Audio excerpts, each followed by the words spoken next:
Olá, meus amores, vamos para a última parte das transformações geométricas, capítulo 2, translação, tá? Por favor, acompanhe na apostila de vocês. Translação é o movimento da figura original em várias direções de uma mesma reta, mantendo sua forma e seu tamanho, também conhecida como transformação isométrica. Isométrica mantém a forma, mantém o tamanho e só desloca a figura, beleza? Isso tudo está na apostila de vocês, por favor, acompanhe.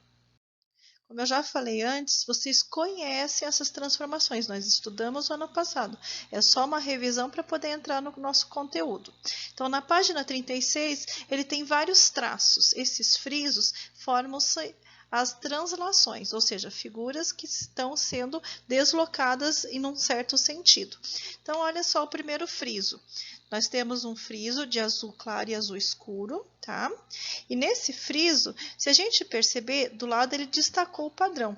Mas se você perceber, ele tem uma simetria. Vai, sobe, sobe, sobe, sobe, desce, desce, reto, reto, sobe, desce, reto, reto, sobe, desce. Ou seja, ela sempre se repete.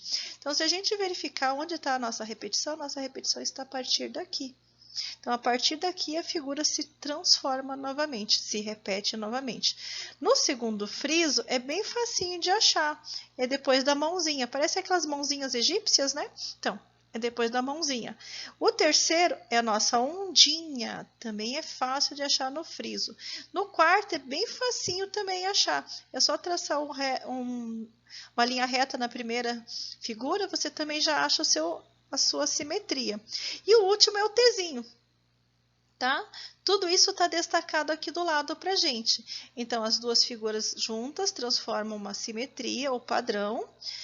A mãozinha, como eu falei para vocês, a mãozinha egípcia, a ondinha, o nosso labirinto e o Tzinho, tá? Isso tudo são repetições, isso é um padrão de repetição dos frisos, por isso que fez a translação. Então, seguindo o mesmo exemplo do friso, ele pediu na página 36 para vocês criarem um exemplo na malha quadriculada e reproduzir pelo menos umas 2 vezes. Então, eu fiz um exemplo para vocês seguirem. Eu fiz esse exemplo aqui, vamos ver se vocês conseguem entender. Então, eu fiz a repetição dele sucessivamente. Como é que aconteceu isso? Aconteceu deslizamento horizontal, repetindo a figura lado a lado. Então, vamos ver a figura, como é que ela fica? Para a gente poder entender por que ela foi repetida, olha só. Se eu pegar a minha primeira figura, ela está aqui, ó.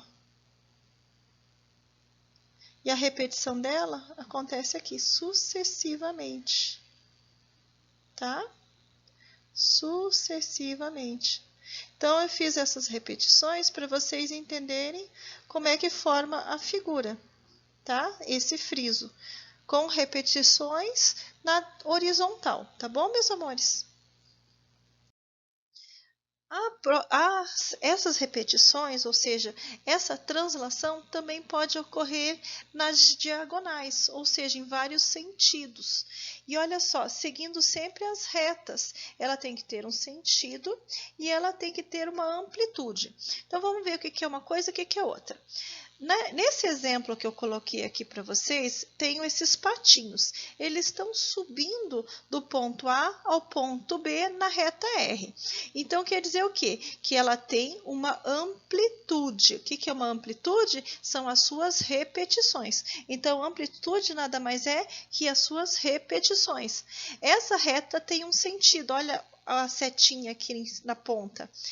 Essa setinha na ponta indica o sentido, tá?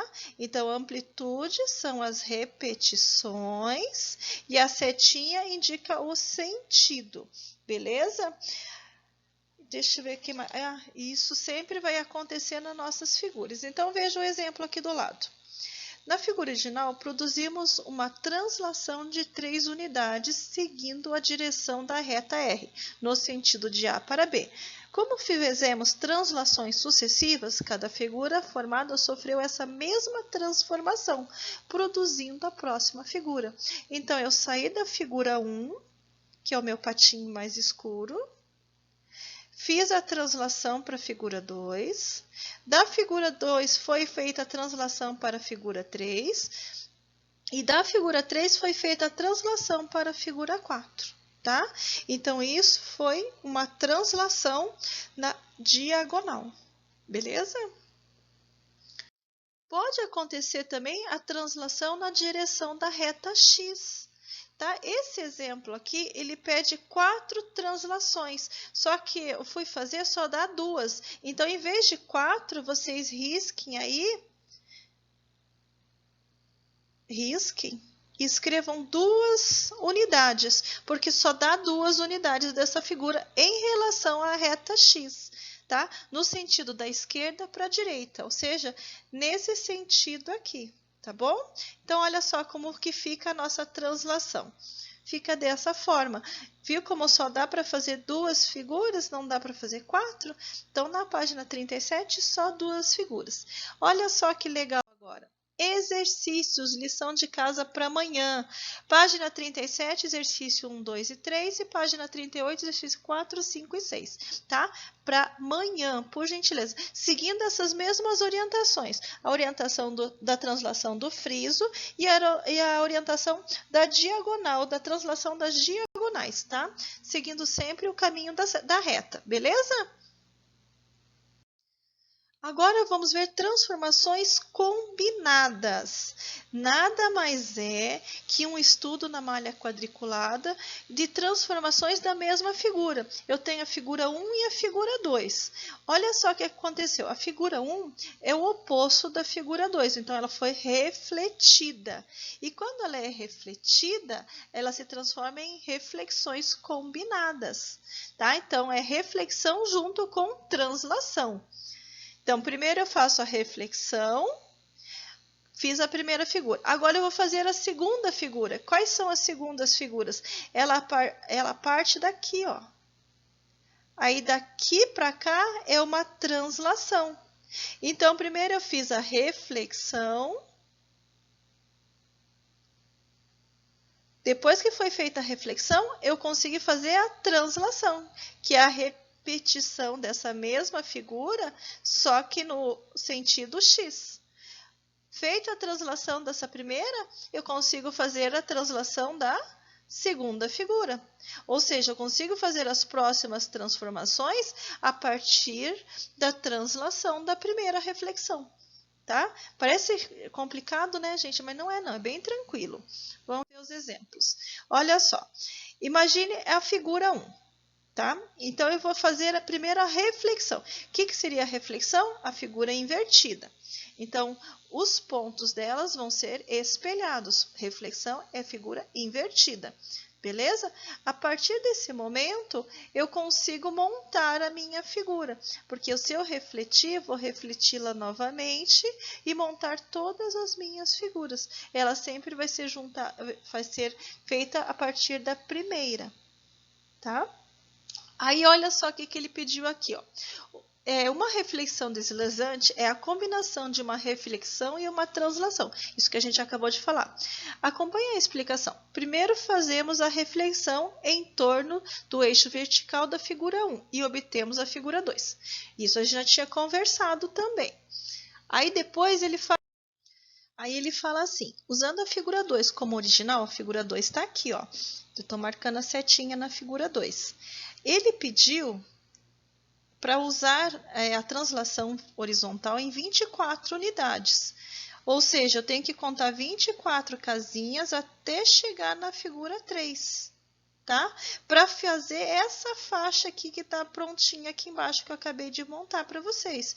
Da figura 1 eu faço a reflexão, aí eu faço o quê? Da figura 1 e da figura 2 a gente faz a translação e da figura 1 e da figura 2 a gente faz novamente a translação. Tá? Fica mais fácil do que ficar contando casinha por casinha, porque se você for contar casinha por casinha é capaz de às vezes você errar. Então, o que você faz? O que eu sugiro para você fazer quando você for fazer esse tipo de transformação? Tá? Você faz a reflexão da figura 1 para a figura 2. A figura 1 e a figura 2, você faz uma figura só. Você monta como se fosse uma figura só, ó. Isso aqui é a sua faixa agora. É essa figura que você vai fazer a translação. Então, você vai ver, ela tem espacinho de uma casinha, para outra. Então, você conta uma casinha. Ela tem um pontinho verde e pula uma casinha e um pontinho vermelho. Um pontinho verde, pula uma casinha e um pontinho vermelho. E você faz a florzinha. Novamente um espacinho, começa pelo pontinho vermelho, e você faz a segunda florzinha, terminando no pontinho verde. Então, é assim que você vai fazer a sua translação mais fácil do que ficar contando casinhas e acabar errando as quantidades de casinhas a ser puladas, tá bom? Aí temos o quê? Essa reflexão aqui. Olha só que legal essa reflexão da xícara. Figura 1, ele deslizou a xícara para a figura 2. Esse passo de deslizar se chama translação, tá? Depois ele fez o quê? A reflexão. Ele fez um eixo de simetria e fez a reflexão da xícara. Então, passo 1 estava a xícara, ele deslizou, fez a translação, refletiu, achou a xícara invertida. Então, como é que fica? Ficaria a xícara original e a xícara invertida. Além da figura utilizada, qual diferença podemos destacar entre os dois eixos, os dois exemplos? O que a gente destaca nos dois exemplos? É aqui, ó, a translação que ele não modificou. Então, o que nós fazemos? Nós fazemos a translação e depois a reflexão. Foi isso que a gente fez na figura 1. Na figura 2, ele não fez isso. Ele simplesmente pegou a xícara original e fez assim a reflexão dela invertida. Tá? Então, o que é a reflexão deslizante? É a transformação resultante da combinação de uma reflexão com uma translação. E o eixo orientado da translação deve ser paralelo ao eixo de simetria, tá? Paralelo ao eixo de simetria. Beleza, gente? Então, o que eu quero que vocês façam agora? Lição de casa. A apostila, página 40 e 41. LA, página 24, 25, 26 e 27. Isso para dia 15/4, tá bom, meus amores? Obrigada, beijos.